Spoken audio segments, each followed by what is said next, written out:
EMI স্থগিত রাখতে হবে। We want justice.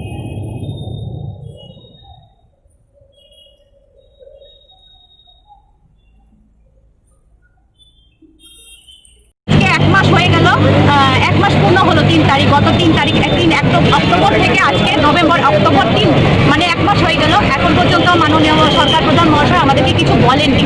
সেই ক্ষেত্রে আমরা দেখতে পাচ্ছি যে আমাদের মধ্যে একটা সুইসাইডিং টেন্ডেন্সি চলে এসেছে। বিভিন্ন স্যারেরা ম্যাডামরা ফোন করছেন, আপনারা দেখেছেন যে আমাদের কর্ণরাই জমাতি একজন একদম অনাহারে অর্ধাহারে পরিবারের অবস্থা। সেক্ষেত্রে হতাশা জর্জরিত হয়ে উনি আত্মহত্যা করেছেন, তেলিয়ামোড়ার ঘঞ্চাকমা এলাকার স্যার। তো এই ক্ষেত্রে আমরা চাই না, আমরা একজনও শিক্ষককে হারাতে চাই না। আপনারা সবাই আমাদেরকে সহযোগিতা করুন। আপনাদের মাধ্যমে আমরা সারা রাজ্যে এবং মাননীয় মুখ্যমন্ত্রী মহাশয় এবং ব্যাংক কর্তৃপক্ষের কাছে আমরা এই বার্তাটা দিতে চাই যে আমরা এখন অসহায় অবস্থায় আছি, আমাদের কাছে ভাত খাবার জোগাড় নেই, পয়সা নেই। সেক্ষেত্রে আমরা লোন কোথা থেকে দেবো? সেক্ষেত্রে সরকার প্রধান মহাশয় যেন এই ব্যবস্থাটা করেন এবং ব্যাংক কর্তৃপক্ষ যেন আমাদেরকে আশ্বস্ত করেন এবং আমাদেরকে সহযোগিতা করেন।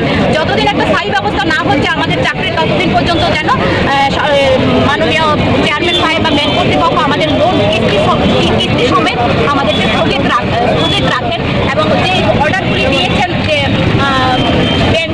ব্যাংক অ্যাকাউন্ট ফ্রিজ করে রাখছেন গ্যারান্টারদের, এবং আমরা যারা লোন নিয়েছি আমাদের 10,300 তাদেরকে নোটিশ দেওয়া হচ্ছে, সেগুলি যেন প্রত্যাহার করেন এবং স্থগিত রাখেন। এই জন্য আমরা আজকে এখানে মিলিত হচ্ছি। আমাদের রাজ্যের সরকার প্রধান, ওনার একটা সম্মান আছে, ওনার চেয়ারের একটা দাম আছে, ওনার চেয়ারের দাম দিচ্ছি আমরা কিন্তু সরকারের বিরুদ্ধে কোনো রকম আন্দোলনে আজকে আসিনি। আমরা দেখতে পাচ্ছি যে আমাদের মধ্যে থেকে একজন ইতিমধ্যে আপনারা জানেন যে সুইসাইড করেছেন এবং আমাকে অনেক জায়গা থেকে ফোন করেছেন যে ম্যাডাম আমি তো ছেলে মেয়েদের ভাত দিতে পারছি না, আমি লোন কোথা থেকে দেবো? নোটিশ জড়িয়ে দিয়েছে আমার একজন HM আছে, আমার গ্যারান্টার, ওনার ব্যাংক অ্যাকাউন্ট ফ্রিজ করে দেওয়া হয়েছে, ওনাকে নোটিশ দেওয়া হয়েছে। এইভাবে চাপ দিলে আমাদের তো সুইসাইড করতে হবে, এছাড়া কিছু করার নেই। আপনার একটু কথা বলুন। তো আমরা এসেছিলাম, ওনারা আমাদেরকে কোনো দেখাই করেনি আর উত্তর কি দেবেন। তো আজকে এই জন্য আমরা ধর্ণা দিতে এসেছি।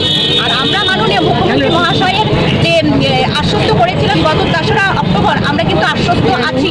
সরকার প্রধান কথা দিয়েছেন বলে কথা, আমরা কোনো ব্যক্তির কাছে যাইনি, আমরা সরকারের চেয়ারটার কাছে গেছি। যেহেতু সরকারের চেয়ারের কাছে গেছি, ওনার কথার একটা মর্যাদা থাকবে, দাম থাকবে। আমরা ওনার কথার এবং চেয়ারের দাম দিয়ে কিন্তু আজকে এক মাস আপনারা সবাই সাক্ষী আছেন, রাজ্যবাসী সাক্ষী আছে, আমরা কোনো আন্দোলনে নামিনি। কিন্তু আমাদের কিন্তু মিছিল শুরু হয়ে গেছে, আত্মহত্যার টেন্ডেন্সি এসছে লোনের চাপে। ফলে এটা আমাদের করতেই হতো। এর জন্য আমরা ব্যাংক কর্তৃপক্ষের কাছে এসেছি। এটা আমাদের সরকারের বিরুদ্ধে কোনো ঘোষণা নয় বা কোনো সংগ্রাম নয়।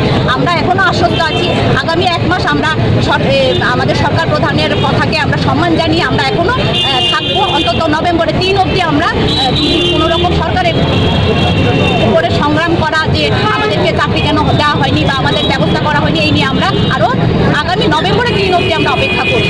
নভেম্বরের 3 আজকে, ডিসেম্বরের 3 অবধি আমরা অপেক্ষা করব। এই ধরনের পদক্ষেপ আপনারা নেবেন? আমাদের যে EMI, লোনের যে EMI সেটা বন্ধ রাখতে হবে এবং সুদ সমেত আমাদের যে EMI সেটা বন্ধ রাখতে হবে। তাই আমরা যতক্ষণ